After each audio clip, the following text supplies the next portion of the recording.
board meeting, and first meeting we somehow took administrative decisions. And we took last time we took a decision for e-auction of the Verna plots. Now we are trying to make it as transparent as possible.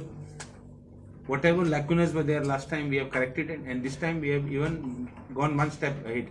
This time we have seen that we have kept a help desk.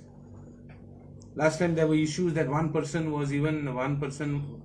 somehow, made contact with all the fellows, and therefore he could monitor that how many people have successfully bid.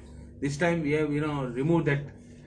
We have kept it open. We are not going to, give anybody a chance to do those things either. This time it's going to be entirely transparent. We want more people to come. Our aim this time is to see that we get the highest revenue, and we see that we look ahead to clear all the debts of the IDC.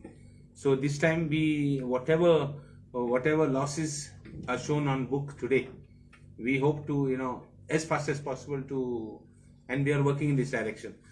We have already, the first phase auction, all allotments, 15 successful bidders of the last auction were given allotment orders also. We have made the process even transparent. We want to also say that out of the 15 allottees, 5 allottees have already got a license of construction, in the sense that our 37B committee has approved even the licenses, construction licenses. We are making it totally, ease of business commitment.